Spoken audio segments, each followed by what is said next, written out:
Alors, Shavua Tov, la semaine dernière, j'ai pas réussi à enregistrer le cours sur le 6e chapitre du Tanya, donc je vais essayer de faire un résumé.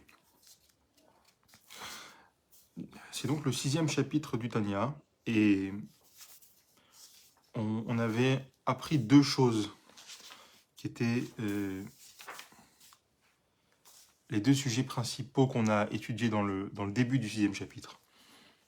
Le premier, c'est que, comme dit le Admorazaken dans le début du chapitre, Ze leumadze asa Elokim, c'est-à-dire Ze leumadze.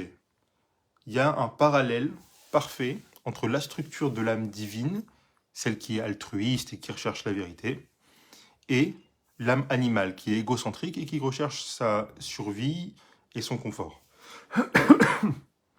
Bien que toutes les deux, elles ne parlent pas le même langage. La première parle un langage altruiste, comme je l'ai dit, et la deuxième un langage égocentrique.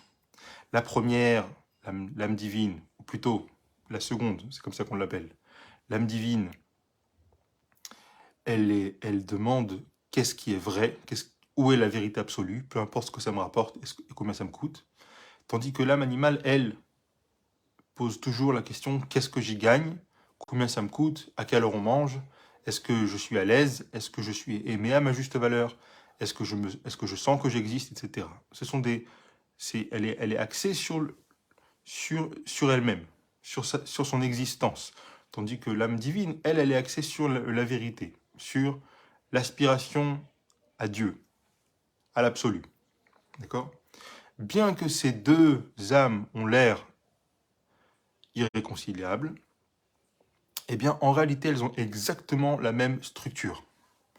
Au même titre que l'âme divine a des facultés intellectuelles grâce auxquelles elle peut traiter de l'information et ensuite s'identifier à cette information, ressentir les choses, créer des sentiments, engendrer des sentiments qui vont à leur tour engendrer des actes, des paroles et des pensées. L'âme animale a exactement les mêmes capacités. Elle peut traiter de l'information.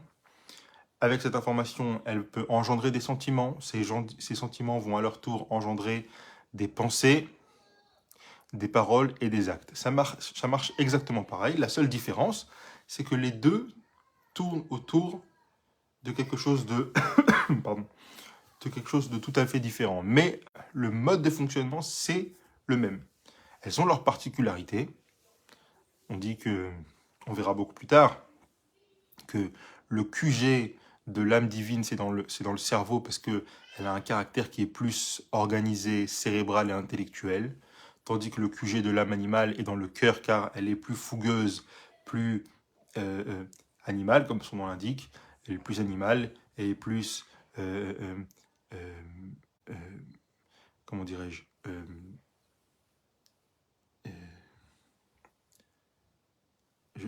j'ai pas le mot. J'ai pas le mot, c'est pas grave. Mais disons qu'elle est moins réfléchie, elle est plus bestiale, mais malgré tout, elles ont la même structure. La même structure.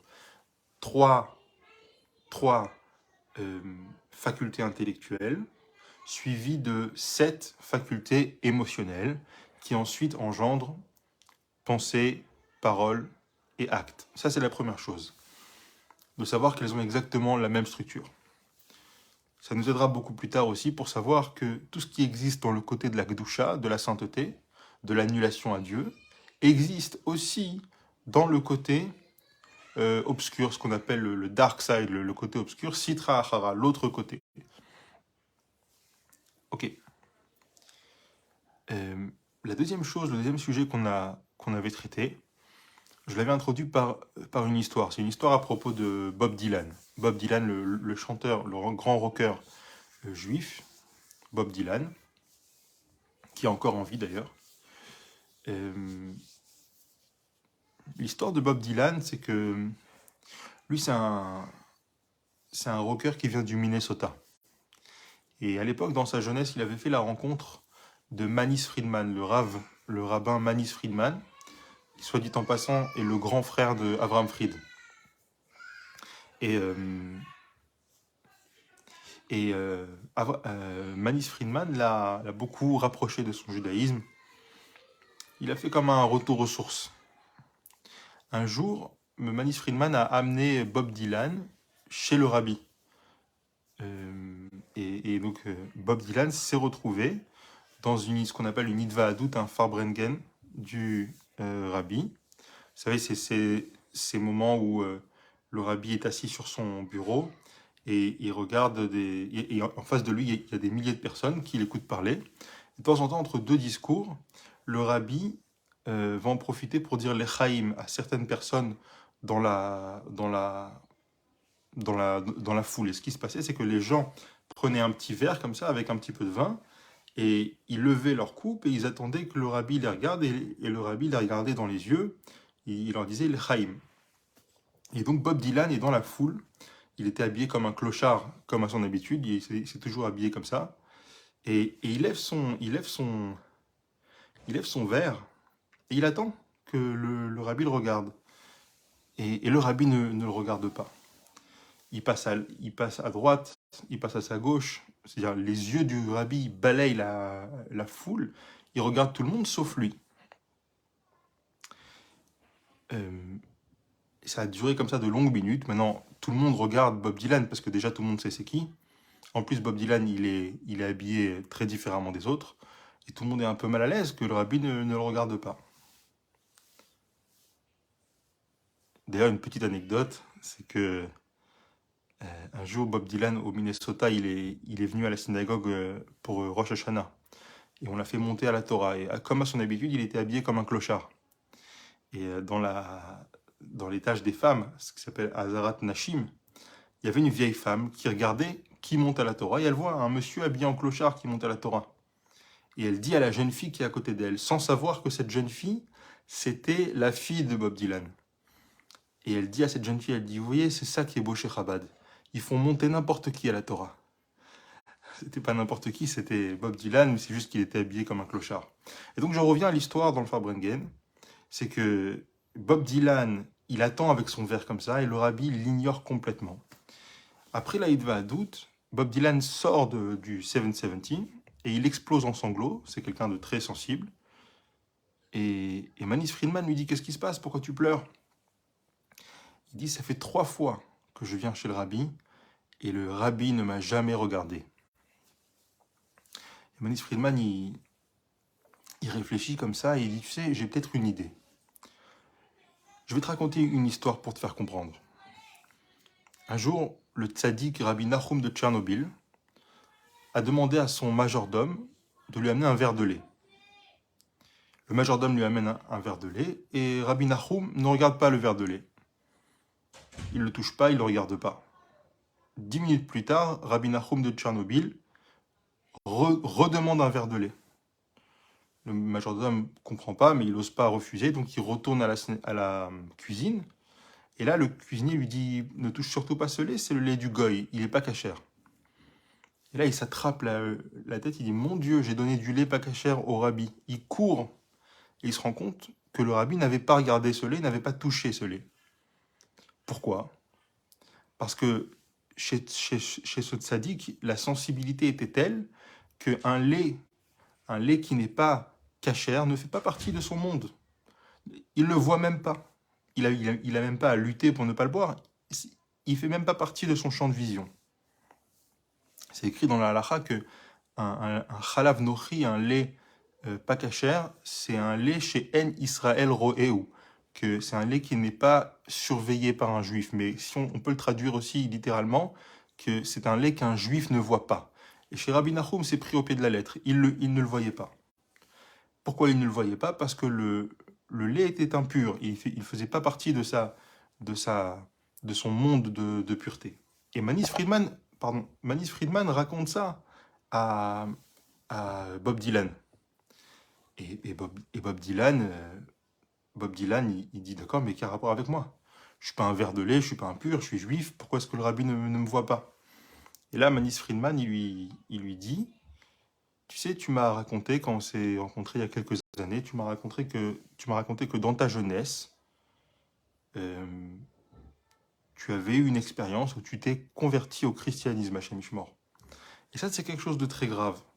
Et c'est tellement grave que la halakha prévoit dans ce genre de cas que la personne qui veut revenir à son judaïsme doit aller au mikvé en pleine journée devant 3 personnes et faire ce qui s'appelle Dvilat Baal Tshuva. Il se trempe, mais d'une certaine manière. Ça s'appelle le- la Dvila du Baal Tshuva, de celui qui se repentit. Et, euh, et Bob Dylan, il accepte. Il accepte, il dit ok, je veux bien aller au mikvé devant 3 personnes. Il est allé au mikvé. Et le même après-midi, il est repassé devant le rabbi juste avant Mincha, et le rabbi s'est arrêté devant lui, il l'a regardé droit dans les yeux, il lui a fait un grand sourire et un grand signe de la main pour l'encourager. Et là, Bob Dylan était ravi. Finalement, le rabbi l'a regardé. La même année, c'était en 1970, la même année, Bob Dylan a écrit une chanson qui s'appelle We Have to Serve Somebody. Nous devons forcément servir quelqu'un. Dans cette chanson, c'est une très jolie chanson, il explique que finalement, on est toujours au service de quelque chose. Ou bien on est au service du bon côté, ou bien au service du mauvais côté, mais quoi qu'il arrive, on est au service de quelque chose. Et dans sa chanson, il dit, on est ou au service de Satan, ou au service du Seigneur, mais on est forcément au service de quelque chose. On est ou au service des États-Unis, au service de la Russie, mais on est forcément au service de quelque chose, etc., etc. Et quand la chanson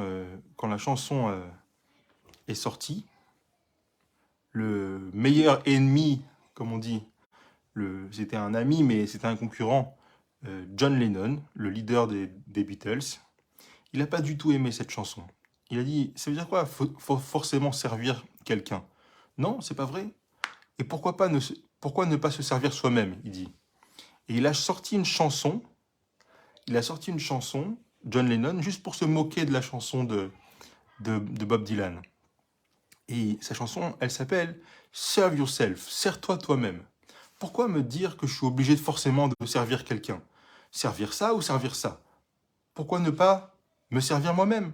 Et son argument à John Lennon, il est simple, il dit sers-toi toi-même parce que personne ne le fera à ta place. Comme on dit en français, on n'est jamais mieux servi que par soi-même. Alors qui des deux a raison? En réalité, si on prend les choses avec profondeur, et c'est ce qu'on essaye de faire quand on étudie le Tanya, on poserait la question, ça veut dire quoi sers-toi toi-même? Quand je fais quelque chose pour moi-même, ça veut dire quoi pour moi-même? C'est quoi moi-même? On a étudié déjà que le moi-même, il est fragmenté et compartimenté en énormément de choses. Quand je fais certaines choses, je le fais motivé ou par ce que je sais, ou bien je suis motivé par ce que je ressens, ou bien je suis motivé par mes vieux traumatismes de la vie, mes névroses, mes angoisses, mon manque de confiance en moi. Mais ça veut rien dire de dire je le fais pour moi. Quelle partie chez moi m'a amené à faire cette chose-là? Quand je m'énerve avec quelqu'un, c'est en effet moi qui m'énerve. Mais pourquoi est-ce que je m'énerve? Je m'énerve parce que peut-être que cette personne a déclenché chez moi un vieux traumatisme, m'a mis dans une situation où je n'aime pas être à cause d'une peur que j'ai en moi ou un manque de confiance que j'ai en moi. Quand j'achète tel ou tel vêtement, au fond, c'est pourquoi? C'est forcément pour plaire à telle ou telle personne ou plaire à tel ou tel environnement. Donc quand je fais quelque chose, je suis forcément en train de servir quelque chose, même si c'est quelque chose chez moi. Mais je suis en train de servir quelque chose. Maintenant, à nous de nous poser la question. Et c'est ça le message du 6e chapitre. En sachant que quoi que je fasse, je suis forcément en train de servir quelque chose, à nous de nous poser la question, qu'est-ce que j'ai envie de servir? Quand je me lève le matin, j'ai beaucoup de choses à faire. Mais quand chaque chose que je vais faire, ça va forcément être dans le but de servir une certaine cause. Alors, des fois, je vais servir la cause de, de ma réussite personnelle. Mais cette cause de la réussite personnelle, elle est aussi motivée par quelque chose de plus profond. D'accord? Et donc, savoir, et c'est ça le grand message, c'est ça le, la nouveauté de ce chapitre, c'est qu'en réalité, la neutralité n'existe pas. Quand je fais quelque chose, je suis forcément en train de servir une cause. À moi de me poser la question, quelle cause j'ai envie de servir. Quand je fais une mitzvah, forcément, c'est annulé à la volonté de Dieu. Donc, je sers la cause de Dieu. Mais quand je fais quelque chose dans la zone grise, ce qu'on appelle, c'est-à-dire c'est pas interdit et c'est pas une mitzvah. Alors, à moi de me poser la question, quelle cause je suis en train de servir? Quelle cause je suis en train de servir? Est-ce que je suis en train de servir ma paresse? Est-ce que je suis en train de servir mon manque de confiance en moi? Est-ce que je suis en train de servir mon besoin de validation sociale? Est-ce que je suis en train de servir certaines peurs chez moi, certaines angoisses chez moi? Ou bien est-ce que je suis en train de servir quelque chose qui me dépasse? Un projet qui me dépasse? Un projet de vie? Euh, Pas uniquement une ambition personnelle, mais quelque chose qui a du sens et qui s'inscrit dans le temps. Alors forcément, c'est toujours plus difficile de faire quelque chose de constructif. Comme je dis souvent à mes enfants, c'est toujours plus difficile de ranger sa chambre que de la déranger. Pourtant, c'est exactement les mêmes objets qui passent de l'armoire au parterre et ensuite du parterre à l'armoire. Pourquoi est-ce que c'est plus difficile de la ranger? Parce que quand on range la chambre, on est en train de servir quelque chose de constructif. Et quand c'est constructif, c'est toujours plus douloureux. Comme disait Rouven Douni, le grand mashpia de Haïfa, il disait, la vie c'est comme le vélo. Quand c'est dur, c'est qu'on est en train de monter. Et quand c'est facile, je vous laisse imaginer la suite. Le message, c'est qu'il n'y a pas de neutralité dans la vie. Quand je lis quelque chose, c'est ou en train de m'amener plus haut ou en train de me descendre plus bas. Quand je mange quelque chose, c'est ou en train de faire du bien à mon corps ou en train de faire du mal à mon corps. La neutralité n'existe pas. Quand je suis en train de parler à mon épouse, cette discussion va ou me rapprocher d'elle ou m'éloigner d'elle. Il n'y a pas de neutralité. À nous de nous poser la question. Pour chaque chose qu'on fait, pour chaque chose qu'on pense, pour chaque chose qu'on dit, est-ce qu'on est en train de servir une cause qui est constructive ou est-ce que, chas v'shalom, on est en train de servir une cause destructrice? Shavua Tov et Bezrat Hashem à demain pour la suite.